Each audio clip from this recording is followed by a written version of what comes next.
Bien le bonjour chers auditeurs, ravi de vous retrouver une fois de plus. Pour cette autre analyse vidéo, l'actualité en continu vous est proposée sur votre nouvelle chaîne YouTube Né 229. Cette chaîne qui vous tient désormais informé sur les faits politiques, économiques, sociaux, culturels et sportifs qui renferment notre beau pays, le Bénin. Alors pour vous qui êtes encore nouveau sur la chaîne, rassurez-vous d'être déjà abonné et surtout d'activer la cloche de notification pour être certain d'être toujours les premiers à être informés. Notre équipe vous remercie.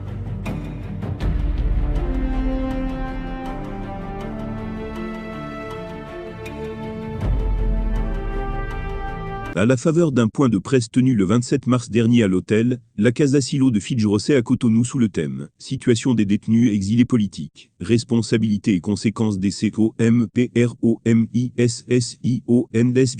l'ancien ministre candidat Zanaï n'a pas fait de cadeau aux anciens présidents Nicéphore Soglo et Yeyi Boni, qu'il accuse de compromission préjudiciable aux exilés et prisonniers politiques.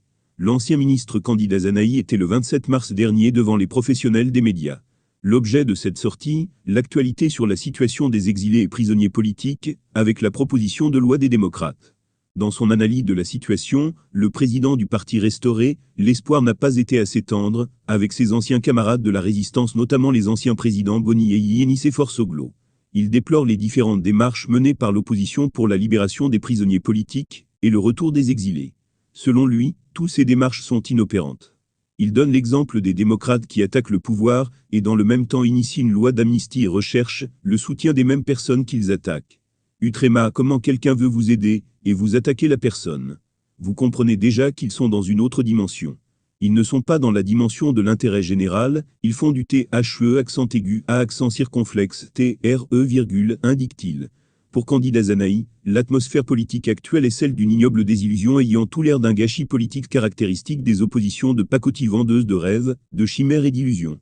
Redoutant les conséquences dévastatrices de cette grosse désillusion de leur fourvoiement, certains expriment leur regret de s'être allés à des compromis, Nicéphore Soglo, d'autres voulant cacher leurs calculs hypocrites exclament leur impuissance. Le parti Les Démocrates, post-électoral, LVBIS, dénonce le résistant.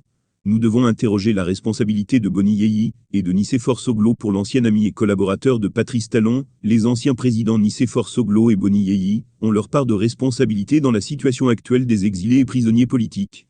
Pour lui, toutes les initiatives et démarches initiées par ces acteurs politiques n'ont qu'une seule retombée, la substitution du parti FCBE par les démocrates pour permettre au pouvoir de se légitimer. À quoi ont abouti toutes les mises en scène entre Talon, Yeyi et Soglo? Au tort à la démocratie et à l'état de droit, on a abouti à l'autorisation du parti, les démocrates pour se substituer au parti FCBE, dans le rôle de faire valoir, et de tentative de légitimation factice de la dictature du pouvoir, dit de la RUPTUR2, déduit-il. Utrema, dans une lettre publique, rappelle candidat Zanaï, le président Nicéphore Soglo, un semestre à peine après ses enjouements publics avec Patrice Talon, écrit qu'il aurait fallu un débat public et contradictoire préalable, en ce qui concerne Sébastien Adjavon si celui-ci devrait subir un bannissement, avec le sort réservé à ses biens.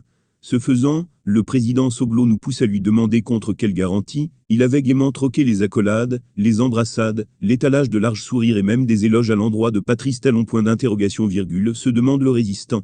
En conclusion sur le sort des exilés et prisonniers politiques, l'ancien ministre candidat Zanaï estime qu'il faut interroger la responsabilité de Boni Yeyi et de Nicéphore Soglo, qui dans leur errance ont compliqué le sort de ses citoyens.